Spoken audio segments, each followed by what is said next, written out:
Okay, hola. My name is Billy O Brien. I'm the director of I'm Not a Serial Killer. And hello to everybody, to all the people of Scifiworld. Cheers. Okay. First of all, the most obvious, how this, the seed, the genesis of this idea came to your mind. Well, basically, it's an amazing book by Dan Wells that I discovered in 2009. And the book had everything for me. It was a thriller, it was a horror, it had really interesting characters, kind of real characters, not like Hollywood's beautiful teenagers. It had the strong black humor all the way through. It was like reading a Coen Brothers supernatural film. It was set in like where they shot Fargo in North Dakota, Minnesota. So just the book was incredible. So I wrote to Dan Wells this long letter thinking, because it was a paperback, and normally paperbacks means somebody's got the rights already. But in this case, he hadn't sold the rights, and he obviously liked something I said in the letter, and he agreed to give us the rights. So that's how it came about, and I was so happy. And he became after that involved in the process of the adaptation to the screen? No, contractually we didn't have to tell him anything. We could have changed it, put car chases in, anything. Actually, we do have a car chase. We've got one car chase in. But I kept him in touch with it. He came to London because he lives in America, and I'm Irish, but I live in England. And I brought him on. I'd always remember it. I was trying to think, what do I do with an American writer arriving in London who's obsessed with serial killers? So I took him on the Jack the Ripper walk you can do in East London. You know these walks? And he absolutely loved it. It was great. And so I kept in touch with him. Anytime myself and Chris Hyde, my co-writer, anytime we did more scripts, we'd send it to him, and he didn't like everything at first, and we kept trying to tell him, look, a film is different to the book, we can't do all the book and so on, but he was patient with us, and then he came on shoot. We invited him to the filming, and he was there for about 10 days, met all the actors, everything, and by the time he saw the film, when we premiered in Texas at South by Southwest, he absolutely loved the film, and it was so gratifying to me because he had problems with the script, but realised once he saw the film that it works in the film, that books and films are different, but that the end result is the same in a funny way. So, for example, we didn't use the book is all in John's head. It's all your Willie's thoughts. It's like a voiceover. We didn't do a voiceover in the film because we felt it was too safe. It wasn't dangerous enough about whether John meant all these things or not. And Dan couldn't understand that until he saw the film, and then he said that you've replaced the voiceover in the book with Max Reckord's face, that his expressions are so amazing that they do the same job. So that was really cool. The approach of Christopher Lloyd, we all loved Christopher from Back to the Future. Absolutely, yeah. Who flows of the new, I don't remember the Addams Family. Addams Family. Addams Family, no, the one who flows of the. Oh, One Flew Over the Cuckoo's Nest. Yeah, absolutely. The title in Spanish is completely different. Aquel que voló sobre el nido del cuco. It's like that. He was of his. Since that time, we love that man. He's very good and fine actor, and it seems to be to us, it's very funny too. He's a very kind person. What do you explain us? How was the experience to work with him? It was great. He's a gentleman. He's a kind of shy man, introverted a little bit, like the opposite of his kind of larger than life portrayals. He loved the character of Crowley and said he didn't get offered stuff like that. There was a kind of gothic, like the classic gothic novels like Frankenstein and Dracula, that had that kind of doomed. He's a villain, but it's a very interesting role because it's a doomed love story. And so that really grabbed him. Then he arrived to Minnesota in minus 20 degrees, met me and my friends making the film, Robbie Ryan, my cameraman, and Nick Ryan, his cousin, the producer, and we'd all been to film school together in Ireland. So basically, Christopher Lloyd arrives and meets these three Irish guys, and you can see in his face, what the hell have I got myself into? Because it's not like a big Hollywood film, And then he met Max Records, and Max is 17, and the two of them hit it off really well. And because for an actor that age, they're like, did we just pick him because he's a name? That's their worry. That he loves the script, but he's worried that we take advantage of that and do a really bad film just to get him. So that you could see it in his face. And so within 2 or 3 days, you could see him relaxing. And then with the first day of the shoot, and the first little bit, he was a little bit Doc Brown, sort of larger than life in the performance. And I kind of went to him, just drain it out. And immediately he got it. And he was so happy that we didn't want a Doc Brown. We weren't trying to do that. We were trying to do Crowley, this interesting character. And he was just so good to work with. -20, -30 at night in these terrible conditions. And, you know, in the film we have him crawling around in the snow and it's freezing. And he didn't complain once, you know, just really gave his whole heart for it. So that was brilliant. Yeah. And once the movie's over, you finish the shooting, what says him to you the day when he saw the final copy? Yeah. Okay, so he saw it in Texas at the premiere, and he came down specially for it from California. He was nervous because, again, I think actors are incredibly vulnerable there. Plus, they also have to do loads of interviews before they've seen the film. You see it time and time again, where they're going, "Oh, it's such a great experience. Billy O Brien's such an amazing director," and then the film's shit, and they're like, "What have I said?" So he was nervous. He sat 2 seats down from me with Nick's wife Avril, the producer of the film, and his wife. So she was beside him, and she said every time he appeared on screen, his breathing stopped. He was like, and he was nervous about that. Imagine this legend was nervous that he wouldn't let the side down, that his performance would be good enough, and he was so happy after the film. He's been supporting it ever since. He was so excited. He came to London to the film festival last week, or two nights ago. He's been to several of the premieres around America. He's just really happy with it, and since then he's got another independent film, I think, where he said he's playing a villain, and he's never been offered those before. So it's obviously had a change. People have realised, which we all knew, he's an amazing actor, but his range is so good, you know. So he didn't say you, "Hey, what's next? What do you have more for me?" No, I say he's quite shy. He didn't ask that. Plus, you know, it took 6 years to make this one. God knows how long it'll take me to make the next one, you know. But also, like, he's incredibly fit. He put it in the contract that he wanted a gym in the hotel, because, like, as a gym thing, because he likes to exercise for an hour every day. So for an actor who's so physical in his 70s, he still can do really interesting things. The scene in the film where he's on the exercise machine, on one of our days off, my cinematographer Robbie went into that gym and came up the stairs and saw him, and that's why we put it in the film. He went, "That's amazing," and we asked Chris, could he repeat and do that again, and we filmed it, and it's such a interesting kind of motion, you know. So it looked at. Made it in his day off? No. We saw Robbie saw him exercising, and as a cameraman, he went, "That's incredible." So we then went back again a few days later and shot it. You know. I'm going to make a fan with you. So, if you record me in my day off, you have to pay more the extra. Well, look, Max is like an old friend. We were shooting. Robbie is a very Robbie Ryan. He's an incredible cinematographer. His 2 films both won a Cannes this year, with American Honey and the Ken Loach film. So won the jury prize and the Palme d'Or. And so he's got this incredible instinct as a cameraman. So say we're on the frozen lake, we're getting out of the car. Robbie, it's 16mm, he'll have the camera there, he'll spot something, he'll take a shot. You know, Max will do something, he'll take a shot without even us going action. He's just really brilliant that way, almost documentary-like. So he just has a knack of getting all these moments and spotting things, and it makes my job easier, you know, definitely.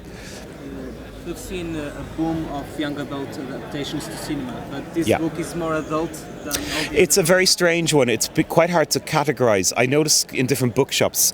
So in America, I found it in a Californian bookshop in a kind of just adult literacy. In Germany, it was a bestseller in horror. In the UK, it's teenage or young adult. So I talked to Dan about that, and it's just harder. Every country picks a different what it is. I mean, it's certainly not like Twilight, you know, or that. You know, it's a lot darker than that, you know.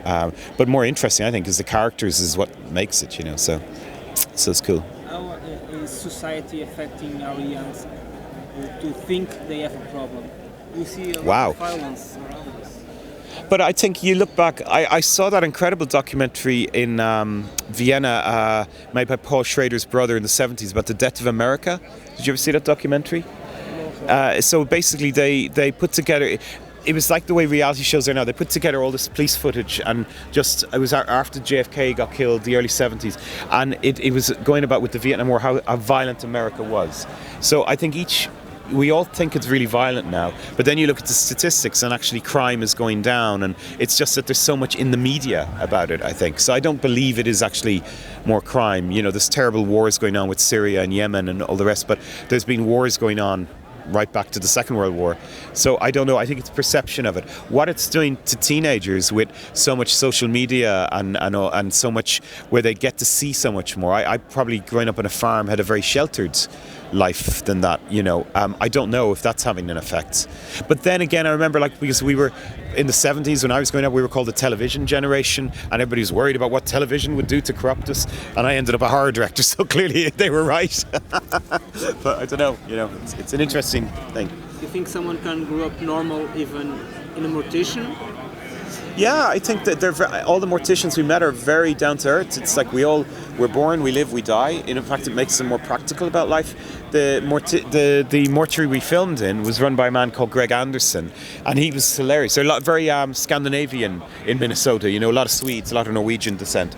And every day he'd put, you know, the Far Side, the Gary Larson cartoons. Did they ever make it in Spain? They're like those little one-panel cartoons you get in newspapers, and they're very surreal. So every day he'd put one of those on the light switch in the mortuary for the crew to read, and there were always jokes about death because he's a mortician, you know. So they've got a really good sense of humour, and he's really well adjusted. I think the point in the book and the film is that it's actually nothing to do with that has made Max that way.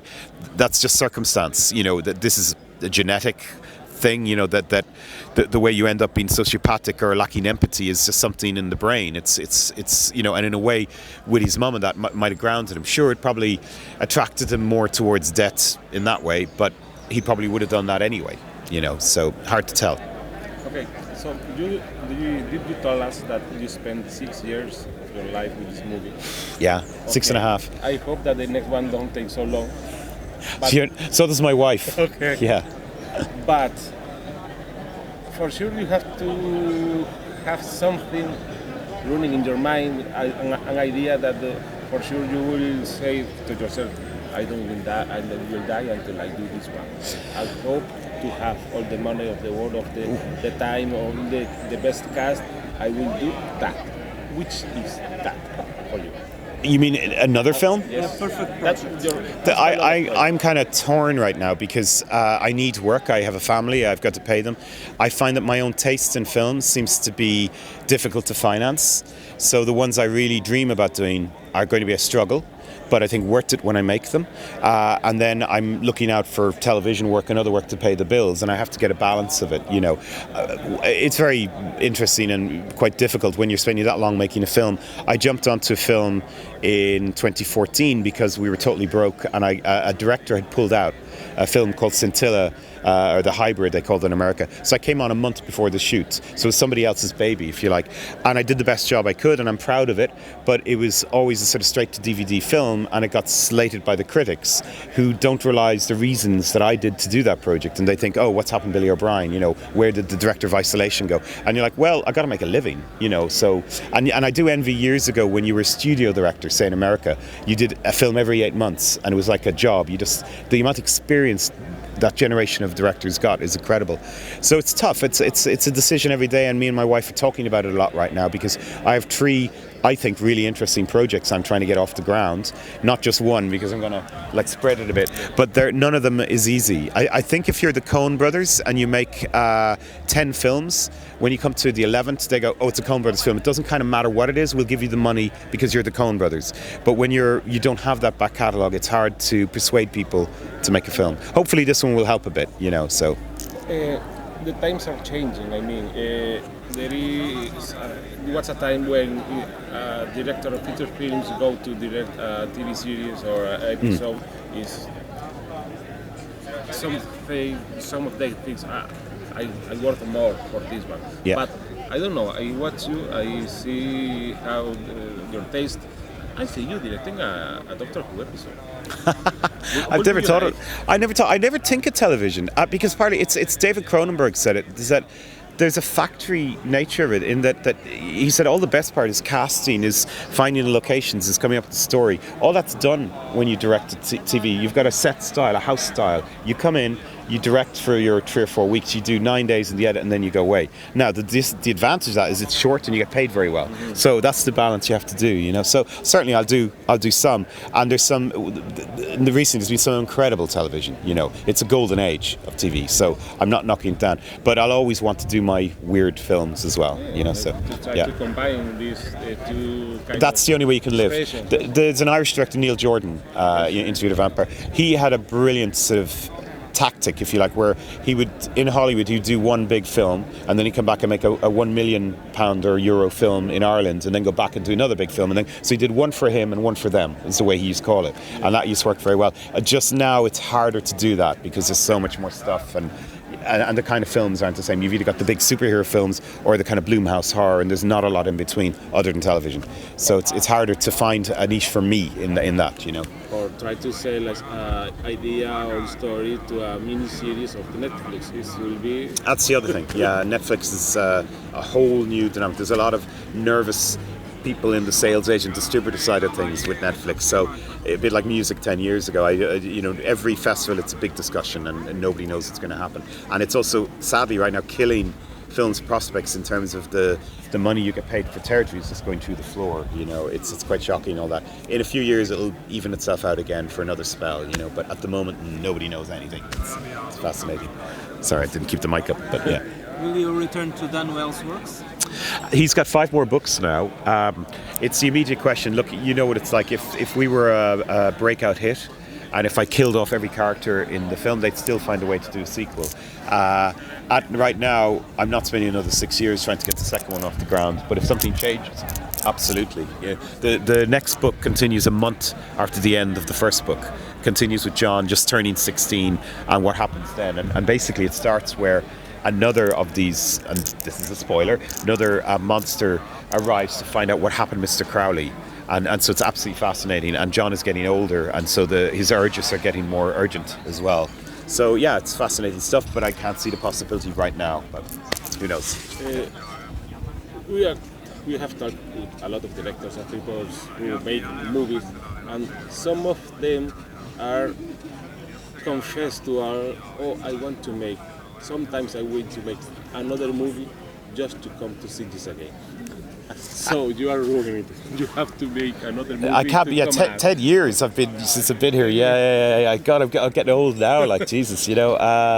I've just been doing all the European ones, and it's great, you know, because there's such a joy and a love of film. Last night at the screening, I think we had 400 people.